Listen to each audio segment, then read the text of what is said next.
जय श्री राम। परम प्रेम मेरे भाई बहन, दशावतार व्रत भगवान विष्णु के लोक की प्राप्ति के लिए लगातार 10 वर्षों तक ये व्रत अवश्य करना चाहिए। हालांकि भगवान जी का तो 24 अवतार हुआ है, पर उसमें श्रेष्ठ पूजनीय 10 अवतार माना गया है। उन 10 का जो है उस दिन पूजा होता है, उसी के विषय में निवेदन करने जा रहा हूं।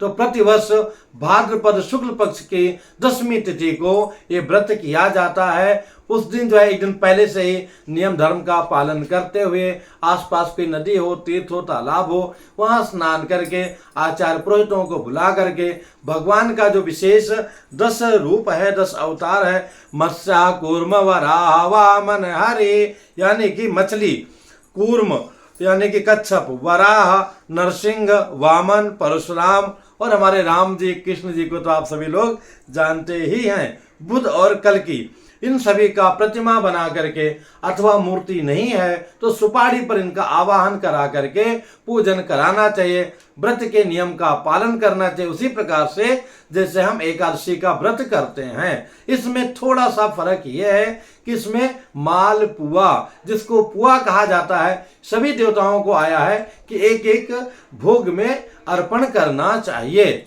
और 10 वर्ष तक अगर आप व्रत कर रहे हैं तो प्रतिवर्ष इसको चेंज भी कर सकते हैं। प्रथम वर्ष और लास्ट वर्ष में तो पुआ यानी कि मालपुआ का भोग अवश्य लगाना चाहिए। बीच में आप कभी रबड़ी भी कर सकते हैं, कभी अन्य जो है मीठा पदार्थ, उत्तम पदार्थ जो देसी घी से बना हुआ हो वो भगवान को भोग लगा सकते हैं। मालपुआ के विषय में आया है कि इसमें भगवान को तो एक एक लगाना चाहिए, मेरे दृष्टि में 2-2 भोग लगाना चाहिए, क्योंकि 10 भगवान को अर्पण किया जाता है और 10 प्रसाद स्वयं के ले लिया जाता है। तो भगवान जी को जो अर्पण हो जाएगा उसी में से एक एक प्रसाद आप लोग ले लेंगे और 10 जो है ब्राह्मणों को दान करना चाहिए।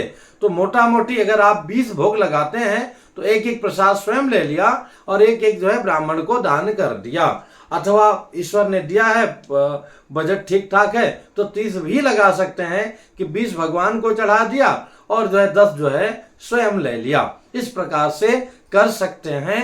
और अगर 10 वर्ष तक लगातार हम इस व्रत को करते हैं तो निश्चित ही विष्णु लोक की प्राप्ति होती है। तो उचित तो यही रहेगा कि अपने आचार्यों पुरोहितों को बुला करके उनके द्वारा क्रम से लगातार मूर्तियां बना करके, नहीं तो एक पुंज रखा, उसी के ऊपर सुपारी रखा, सुपारी पर देवताओं का आवाहन कराना चाहिए। यानी कि भगवान जी के 10 रूप का, 10 रूप में जैसे पहले मैंने बताया था, मत्स्य माने मछली स्वरूपा जो है मत्स्य नारायणायन मत्स्य नारायणम आवायाम स्थापयामि, थोड़ा कॉम्प्लिकेटेड इसीलिए बोल रहा हूँ। एक अच्छे आचार्य पुरोहित को बुला करके ही व्रत और पूजन संपन्न कराना उचित रहेगा। तो पहले में मत्स्य हो गए, दूसरे में कूर्म हो गए, तीसरे में वराह हो गए, चौथे में नरसिंह भगवान हो गए, फिर वामन जी हो गए, परशुराम जी हो गए, राम जी हो गए, कृष्ण भगवान जी हो गए, बुद्ध महाराज हो गए और कल्कि प्रभु हो गए जो आने वाले हैं। इस प्रकार से 10 अवतार का विधिवत पूजन करके, आरती त्याग करके, परिक्रमा करके, बाद में विसर्जन करके और प्रसाद का वितरण जैसा कि बताया उस प्रकार करने से फिर जो है ये जो पुआ है वो सूर्यास्त के बाद ग्रहण एक बार कर सकते हैं, अगले दिन करें तो बहुत ही उत्तम है। इसमें कोई आपको मन में प्रश्न आ रहा हो कमेंट्स कीजिएगा, बताने का प्रयत्न करूंगा। जय श्री राम।